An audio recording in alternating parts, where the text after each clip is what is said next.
Vous souhaitez générer un nombre aléatoire par exemple pour une loterie, mais vous vous demandez comment faire. Sachez que par l'intermédiaire d'Excel 2010, vous pourrez le générer très simplement. En effet, ce tableur possède deux fonctions, deux formules, qui vous permettront donc de créer et générer donc un nombre aléatoire dans une cellule. Je vais par exemple ici insérer le premier nombre aléatoire dans cette cellule-ci. Donc je la sélectionne, j'insère mon égal et il s'agit de la formule aléa. Donc j'écris aléa comme ceci. Donc vous voyez, j'ai ici la formule qui apparaît. Je double-clique donc dessus pour l'insérer. Je vais ensuite donc fermer la parenthèse. En effet, cette formule ne demande aucun argument pour être utilisée. Donc vous devez tout de même insérer donc des parenthèses, mais vous ne mettez rien à l'intérieur et vous appuyez ensuite sur la touche entrée de votre clavier.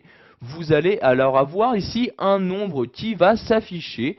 Donc sur votre ordinateur, ce nombre sera différent. En effet, il s'agit d'un nombre aléatoire. Donc sachez tout de même qu'avec cette formule, ce nombre aléatoire sera compris entre 0 et 1.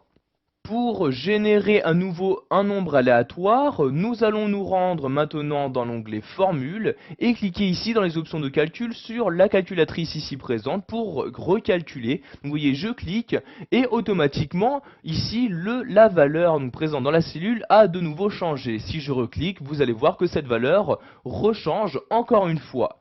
Nous allons maintenant voir une autre formule, donc pour encore une fois générer un nombre aléatoire, mais cette fois-ci nous allons ici donc poser des limites. Donc je vais par exemple l'insérer dans cette cellule-ci, j'insère mon égal et il s'agit de la formule aléa, point entre, point borne comme ceci, donc comme vous pouvez le voir ici. Donc je clique dessus pour avoir ici l'information. Donc pour l'insérer, je double-clique ici et maintenant je vais insérer comme premier argument de ma formule le minimum. Donc si par exemple ici je souhaite avoir un nombre aléatoire donc entre 1 et 20, donc comme minimum je mets 1. J'insère ensuite un point virgule et je mets maintenant donc le chiffre ou nombre maximum. Donc ici je vais mettre 20 comme ceci. Ensuite je ferme la parenthèse et j'appuie sur la touche entrée de mon clavier pour insérer et utiliser donc la formule.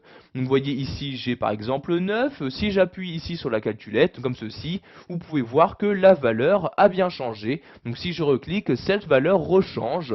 Donc cela me permet vraiment de générer sans aucun problème un nombre aléatoire.